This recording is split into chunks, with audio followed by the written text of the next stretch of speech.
Hello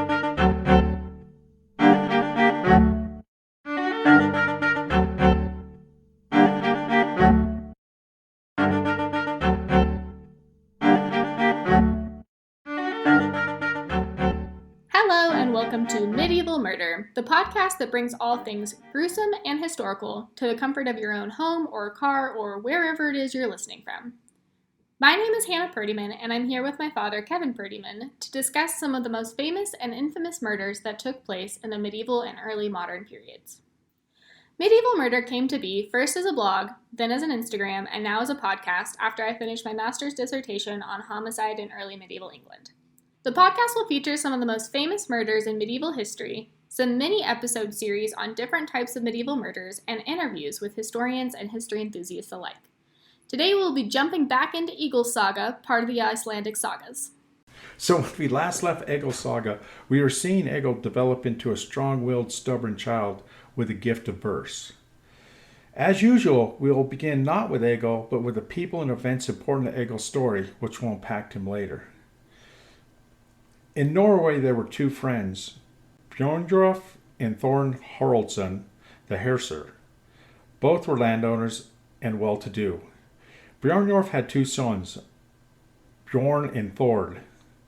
Bjorn attended a feast in Thornden during the summer and was smitten with Thora, who was Thorn Haraldsson's sister. Bjorn asked for Thor's hand in marriage, but Thorin refused him and they parted ways. What is a Herser? No idea. We don't know. Okay. All right.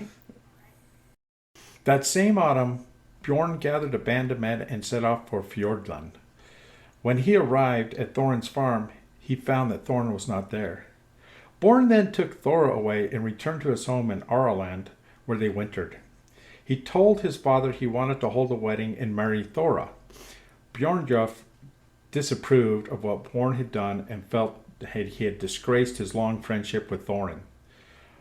Bjorndorf told Bjorn he would not marry Thorin in his house without the permission of her brother.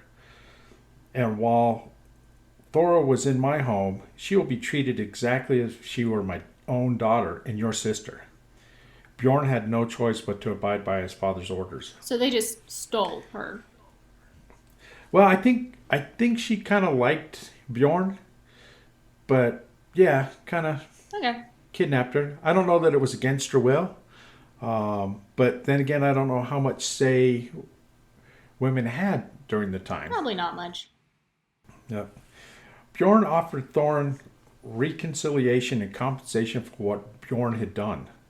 Thorin said there could be no reconciliation without the return of Thorin. Bjorn refused to return Thora, who by this time was living with Bjorn's mother in Iceland. As spring drew near, Bjorndorf and Bjorn were discussing their plans. Bjorn asked his father for a long shipping cruise so he could go raiding, which his father refused, worried he would show up where he did not want him. Bjorndorf said he would give Bjorn a trading ship and cargo, sending him to Dublin to trade, as it was the most illustrious journey you could make at the time. Bjorn accepted, and Bjorndorf provided him with a ship, cargo, and a good crew. Bjorn boarded his boat with a crew of 12 and made his way to Iceland, where his mom was.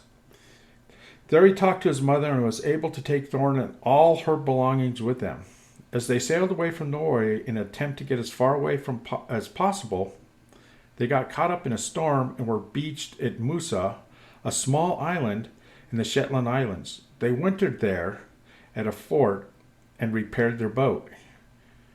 While they were there, Bjorn and Thora were married. Okay, so they hadn't been married before that. No, I mean, his father wouldn't allow it at his house, so his father sent Thora to live with his mother, who was living somewhere else. Okay. And then he wouldn't give him the long ship because he knew that Bjorn would pull something like this, and he thought if he only had a smaller ship with a cargo, that he wouldn't pull this stunt, and he actually did. Okay. So they were trying to get away from Norway. They ended up in the Shetland Islands. A storm came up, and they were spending the winter at a fort. So is Musa still there, the island? It is. You can still go to the island of Musa in the Shetland Islands. Interesting. That same winter in Shetland, which a different part of the islands, a ship arrived from the Orkneys. The crew reported that emissaries of King Harold had arrived and told Earl Sigrid that the king wanted Bjorn's son killed wherever he was found. Similar messages were delivered to the Hebrides Islands and all the way to Dublin. Knowing this, that spring they set sail for Iceland and they landed near Bjorgafjord. Bjorn met with Skallgrim, or Baldgrim, who wanted to know who was with him. Baldgrim knew Bjorn's father and offered to provide him with assistance, to which Bjorn accepted. He also asked who else of importance was on the boat. When Bjorn got to Thora, Baldgrim found out that she was his wife. He was very pleased, as her brother Thorin was his foster brother, and because of this, he doubled down on the offer to provide assistance. They unloaded their ship and made camp in Bjornatord, or we're going to call it Bjorn's Field, living kind of with Baldgrim. Okay, all right. Let's break that down. A little bit. That's a lot of names, and I'm trying to follow. Oh, okay. So let me see if I can clear it up for you. So Bjorn, when he landed, he met with Baldgrim, and he landed in Iceland. In Iceland, okay. Bjorn at Borgafjord. Okay. And so when he landed there, Bjorn wanted to know who his people were, which is a common way back then to ask, who are your ancestors? Because ancestry was big back there. Okay. Back then. Yeah. So when he told them that he was Bjornfjord's son, he liked that because he kind of knew him. Okay. Baldgrim. But then when he told him he was married to Thora, who was Thorin's daughter, he really liked that because Thorin, if you remember, was Baldgrim's foster brother, and they kind of grew up together. Okay, gotcha. Okay, so then Baldgrim was more willing to help out the newly married couple. Okay. When the ships from Iceland returned in the autumn from Norway, the rumor began to spread that Bjorn had been outlawed by the king of Norway for marrying Thora without her kinsman's consent. Mm. Upon hearing the rumor, Baldgrim confronted Bjorn and wanted to know why he lied to him. Bjorn said he did not lie, but rather answered the question that Baldgrim asked him. He also said he did not seek him out, but rather landed here, and knew there was no point in trying to avoid Baldgrim. Bjorn asked for fair treatment as a guest in his house. Thorolf, Skallgrim's son and Egil's brother, made a long speech on Bjorn's behalf, as did several others. In the end, Baldgrim calmed down and told Thorolf, "You take care of him and treat him as well as you please."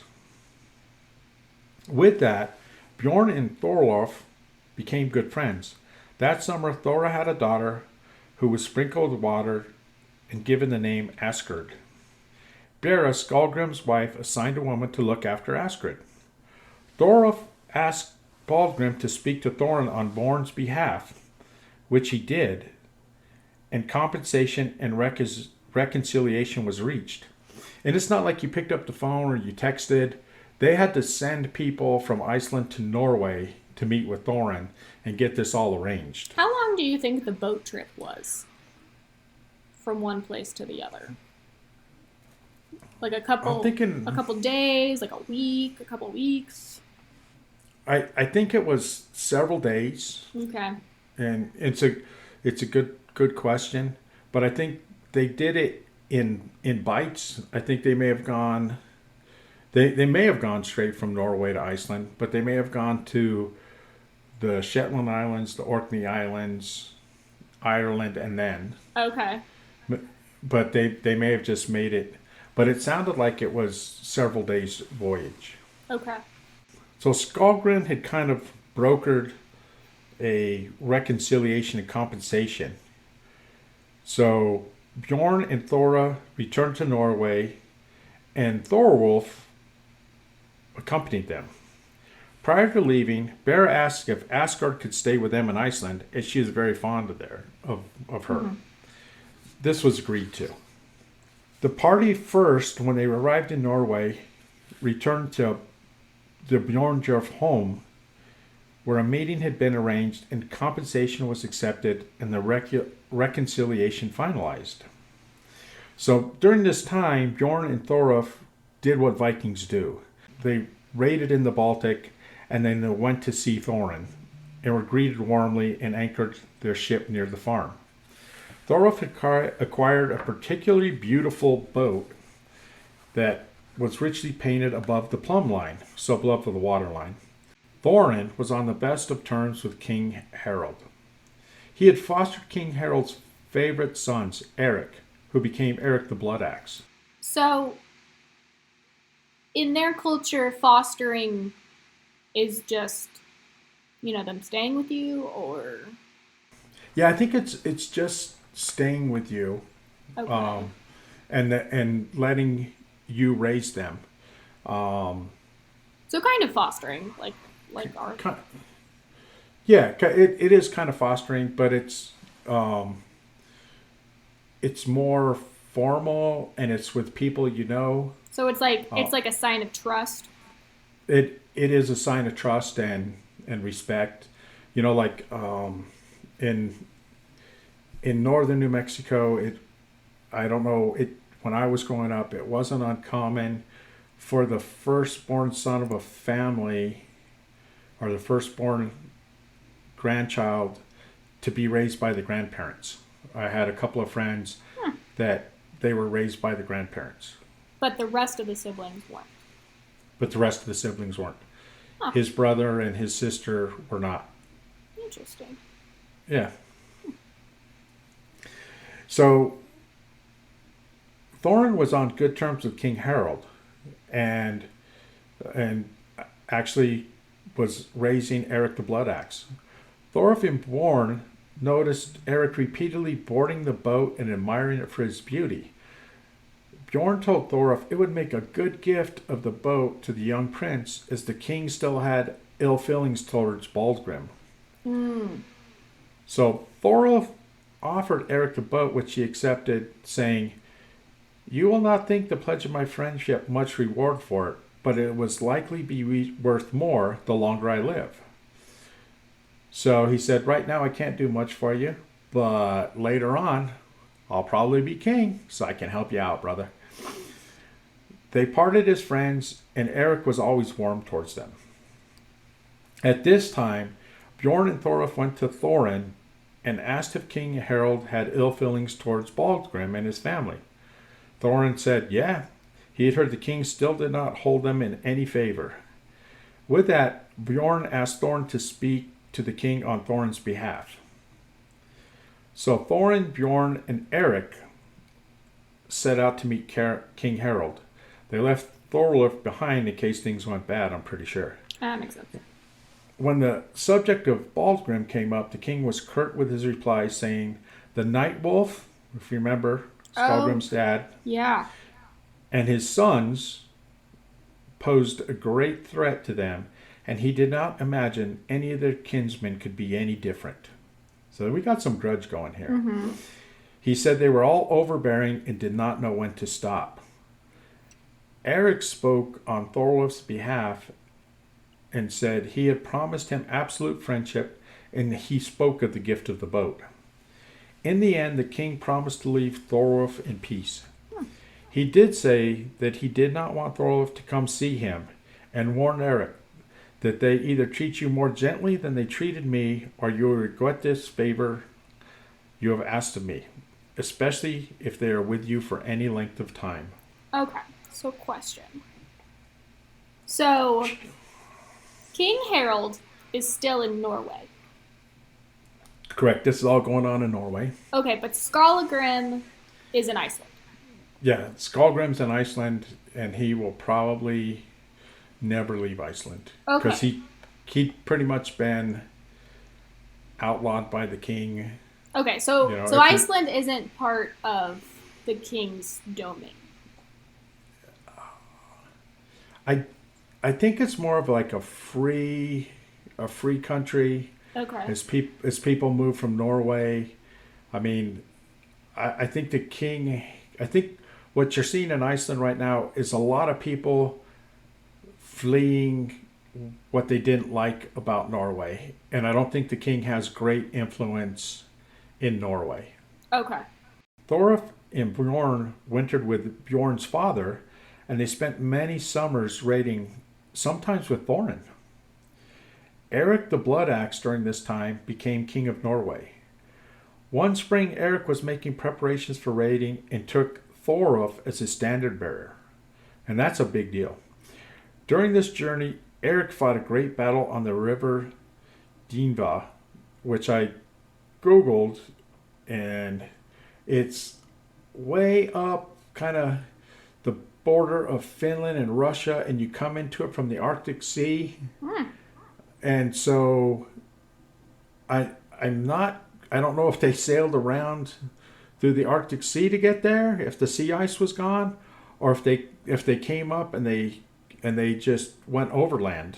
Hmm. It was really interesting.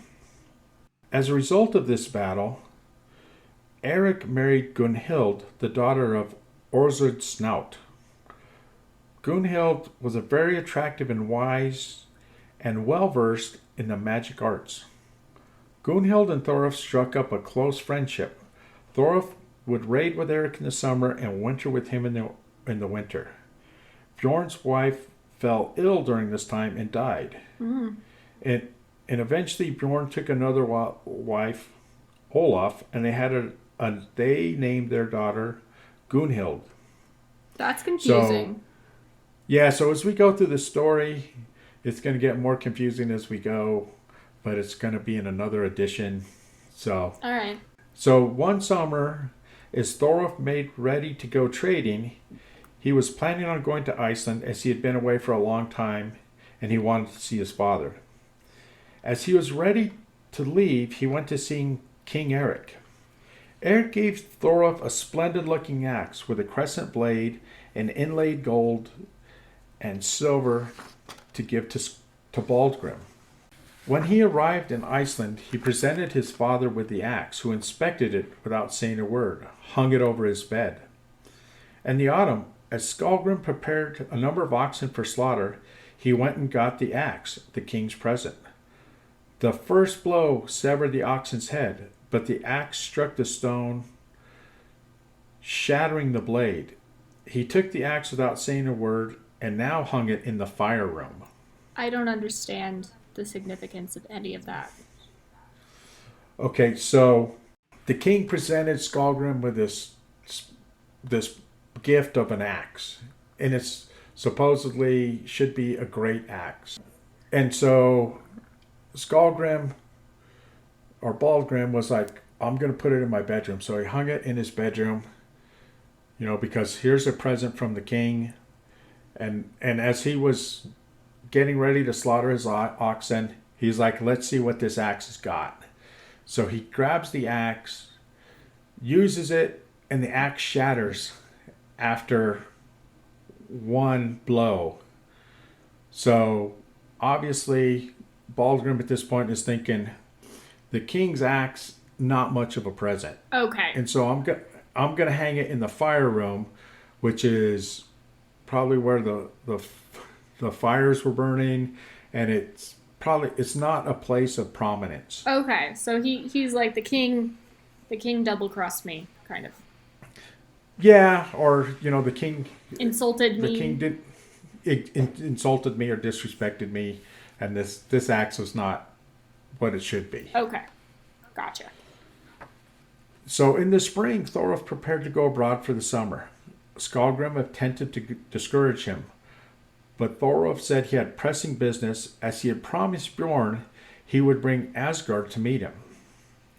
Thorolf said the next time he returned, he would settle in Iceland. Baldgrim went to the fire room and took down the axe. The handle was black with soot, the axe had gone rusty. Skallgrim inspected the egg and handed it to Thorolf, speaking this verse. Many flaws lie in the edge of the fearsome wound biter. I know a feeble tree feller. There is vile treachery in this axe. I hand this blunt crescent back, with its sooty shaft. I have no use for it. Such was the gift from the king. All right. So at this point, he's like, you know what? You're going back to Norway. Take this back to the king, and tell him thanks, but no thanks. Ooh. Okay. Okay. Right. So we've talked kind of what's going on with Egil's brother up to this point. This is Egil's brother. Egil's brother Thorolf. Okay. All right. And his friendship with Bjorn and Asgard, Bjorn's daughter, and it just. I thought it was Bjorn's wife. No, Bjorn's wife was Thora. But then he remarried. Right. So we're talking several years. Okay. Because now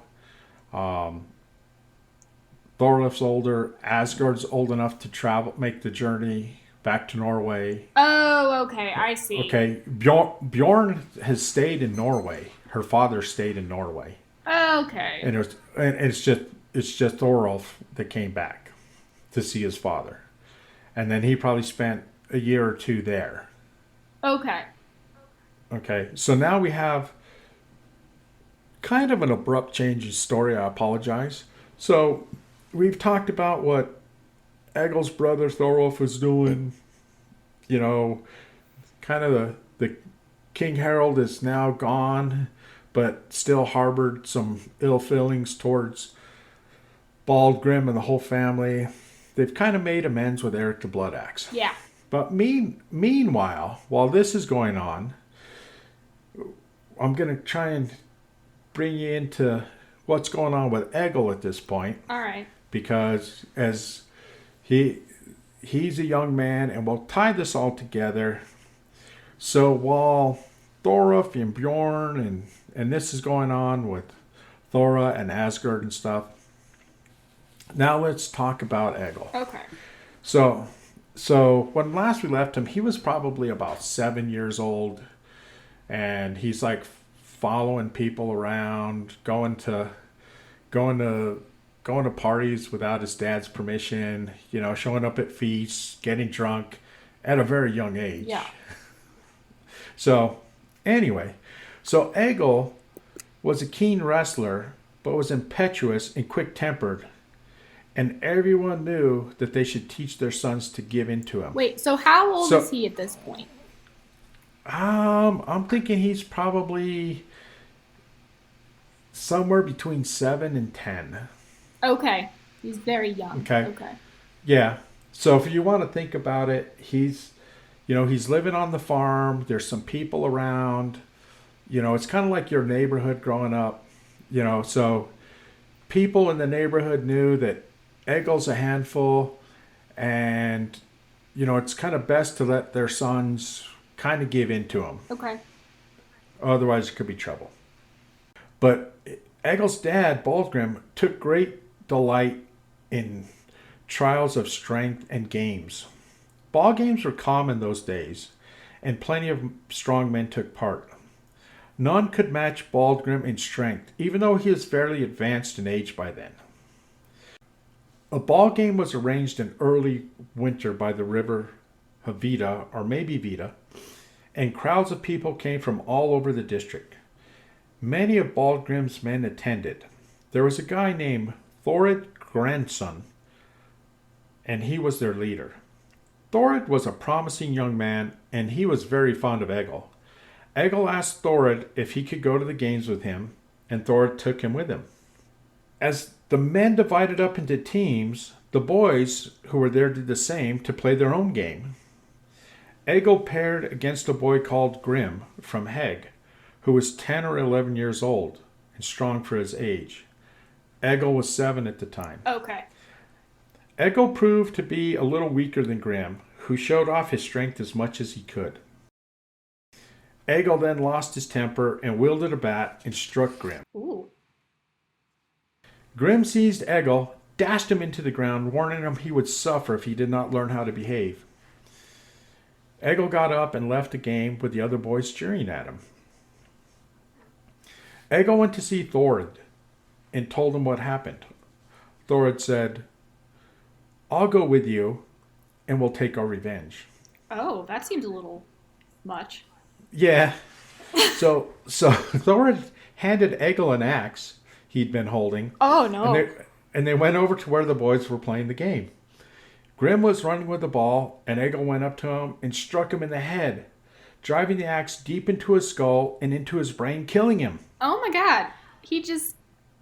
That seems like quite the overreaction. We're just gonna kill him for young boy games. Yeah, well, we're going to see some more overreactions here. Oh. Egil and Thorid walked back to where their people were. So they just kill him and they walk away. Yep. So the people from Hague, which Grim was from, grabbed their weapons, as did others. Olaf rushed to join the people from Borg. So we've got the people from Hague, which is Grim. Okay. We got the people from Borg, which is the kid who died. No. The people from Hague are the kid who died. Oh, yes. The people from Borg are going to be Egil's people or Thorid's people or Skullgrim's people. There's another guy there named Olaf. Okay. And he chooses to grab his people and side with the Borg people. Okay. So he sides with them. There's a confrontation that takes place between both sides. I don't think any violence takes place at that time, and they kind of separate. But for whatever reason, a quarrel developed between the people, between Olaf and the Hag people. Oh. And they eventually end up fighting a battle near Lafik, near the river Gimza, where 7 men are killed. And I'm not sure how soon after this is. But in this battle, Heg and his brother Kiviv died in the battle. So, Egil starts some stuff as a kid, and it spills over with 7 guys being killed later on.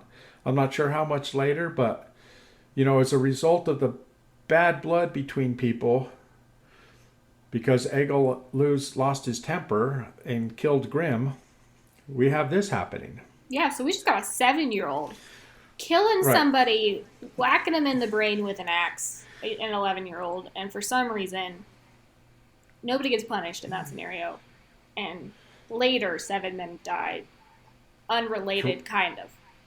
Well, it's very related because the grudge started with the killing of Grim. So weird. Okay. All right. And we're going to see a lot of that kind of grudge stuff as we talk through here. Some this time, much more next time, I'm thinking. So when Egil returned home, Baldgrim, indifferent to what happened. He was like, "You killed a dude, it's fine." Yeah, kind of indifferent to it. But Bera, her reaction, said Egil had the true making of a Viking, and when he was old enough, he should be put in command of warships. Okay. Egil spoke this verse. My mother said I would be bought a boat with fine oars and set off with Vikings. Stand up on the prow, command the precious craft, then enter port and kill a man and another. So he's looking forward to it. Oh, he's being developed. Yeah. He's being developed here. Okay. So when Egil was 12, he was so big that few grown men were big and strong enough that they could beat him at games. At that time, Thorid, if you remember the guy who gave him the axe, was 20 and strong as well. In playing these games, they often took took sides together against Baldgrim. Against Egil's father. Right. Who was, we know he's got a temper. We know a lot of things about him. That he's big, he's strong. So this is all in fun, right? Starts out in fun. Let's see how it ends up. Oh, no. During the winter, there was a game in Bjorg, which Egil and Thord. During the winter, there was a game in Bjorg in which Egil and Thord were paired off against Skallgrim. Skallgrim became tired, and Thord and Egil were coming off better, so they were winning. But shortly after sunset, Egil and Thord began to lose. Skallgrim was filled with such strength that he grabbed Thord and dashed him into the ground so fiercely that he was crushed by the blow and died on the spot. Oh my god. It's a violent game. Yeah. Then Baldgrim sees Egil. His own son. His own son. There's Thorid Brack. Was a servant woman who fostered Egil when he was a child. She yelled at Skallgrim, "You are attacking your own son like a mad beast." Yeah. Skallgrim then let Egil go and began to chase her. She fled with Skallgrim chasing her. They came to the shore at the end of Diggerens, and she ran off the edge of the cliff into the water and started to swim away. Skallgrim threw a large boulder at her, which hit her between the shoulder blades. Neither the boulder or the woman came back to the surface. This area is now called Brakkasund or Brack Sound. Okay, so now we've had three people die. Well, no, 2 people die in the course of these games. Correct. All right. No, we got 3. We got Thorid, he's dead. Mm-hmm. The Brack lady's dead. Mm-hmm. And then Grim is dead from earlier. From earlier. Okay. So it's not a game I want to join. No. Okay. Egil was furious at his father. And I'm not sure if it's because he killed the woman who fostered him, or if it's because he killed his friend Thorid, or both. So when they returned to Bjorg and sat down for dinner, Egil had not taken his seat. Egil walked into the room and went over to Baldgrim's favorite man, the man who was in charge of the workers and ran the farm with Baldgrim. Egil killed him with a single blow. Then Egil just sat down. Wow. So, how did he kill him? Just axe punched him so hard he died? All I got was a single blow, so I don't know if he had a weapon or I would imagine he had a weapon. Okay, he didn't just punch him really hard. Yeah, but so after that, Baldgrim did not mention the matter and let it rest. So during dinner, he was like, "All right, sit down and we'll eat."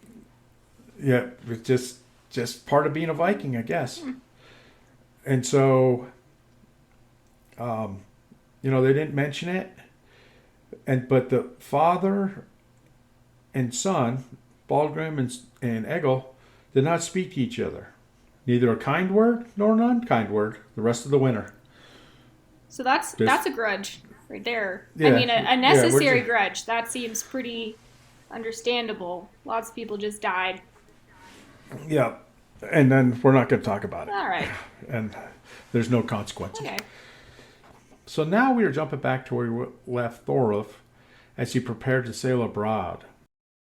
Egil went to Baldgrim and asked him to equip him to go with Thorolf on his voyage. Baldgrim asked him if he had talked to his brother Thorolf about it. Egil said he had not, and Skallgrim told him he must talk to Thorolf first. When Egil approached Thorolf with his request, Thorolf refused him, saying, "If father cannot handle you in his own house, there's no way you'll be able to get away acting the way you do here. You can't do that abroad." Okay. And then Egil replied, "Maybe neither of us will go." So he's kind of a little crap. Well, how old is Thorolf here? I'm thinking Thorolf's probably late teens, early 20s. Okay. All right. And I think Egil's probably, I think we've got him around 12. Okay. So, grow up quick. So, that night, Egil snuck down to where Thorolf's ship was tied up and cut the ropes and set it adrift in the fjord. Oh my God, Eagle's just kind of a little. Yeah, he's a problem child. He's got his thing going here, man. A storm came up and drove the ship across the fjord, making it more difficult to recover. Thorolf was furious with Egil over the incident. When confronted, Egil admitted to setting the boat adrift and said he would cause Thorolf more trouble if he did not take him on his trip. Other people intervened on Egil's behalf, and in the end, Egil accompanied Thorolf on the trip. So Egil's just getting rewarded for doing all this crap. Yeah, well, he's not having any consequences, that's for sure. No, but then they're like, yeah, you should go. Other people are like, yeah. But I mean, I think, as you read through some of this stuff, his dad is kind of the big cheese. Yeah. And so his sons get a degree of privilege. Exactly. That's the word I'm looking for. His sons get a degree of privilege, and they kind of run with it. So now we know, as we talked, Thorolf's mission was to take Asgard back. Yes. To meet her father Bjorn. Okay. And Thorolf had been given the axe to take back to Eric the Blood Axe. And now Egil's going on this trip. Okay. So as Thorolf sets sail with Asgard and Egil and the crew, he takes the axe that Skallgrim had given him to return to Eric, and he drops it into the fjord and watch it sink into the darkness. I think at this point he's like, I'm not taking it back. Baldgrim, Dad will never know. But if I take it back, I'm going to start all kinds of crap. Okay. I don't need to. And, the interesting thing is, I just saw where they recovered a medieval sword that had dropped in the water off the coast of Israel that they think had been down there since the Crusades. Interesting. So I don't know if Bezos or Zuckerberg or someone like that might want to mount an expedition to find this sword, this axe that's in the thing. If I hit the lotto, it might be something that I think about, because that'd just be interesting to see if you could find it. So upon arriving in Norway, they found that Bjorn's father, Bjornulf, had died of an illness during the winter, and his son shared the inheritance. Shortly after arriving, they went to see Bjorn and presented him with his daughter Asgard. She's a fine, accomplished woman, knowledgeable and wise, and there was a very joyful reunion. Thorolf then went to see King Eric and delivered a greeting from Skallgrim, thanking him for the gift of the axe, and presented the king with a longship sail from Skallgrim. Oh, so he just went behind his dad's back. It was like, we're just going to make sure everybody's good. There's no war. Exactly. He's like, I'm going to kind of smooth things out here. King Eric was very pleased and asked Thorolf to winter with him. All right. Thorolf thanked the king for his offer, but said he had pressing business with Thorin. Thorolf was warmly greeted by Thorin and asked to winter with him. Thorolf accepted his offer and said, there's a man with me, Egil, that will stay wherever I stay and go wherever I go. He is my brother, and he has never been away from home before and needs me to keep an eye on him. Thorolf said he was welcome to have as many men with him as he wanted, and was pleased to have Egil there. If he is anything like Thorolf, he would be an asset to have around. Oh, that's not going to go well. Right. Yeah. So Thorolf approached Thorin and asked him if he would support in asking for Asgard's hand in marriage, as she was his niece. Oh, so Thorolf isn't married to Asgard? Not yet. Okay. I thought they were married. Okay.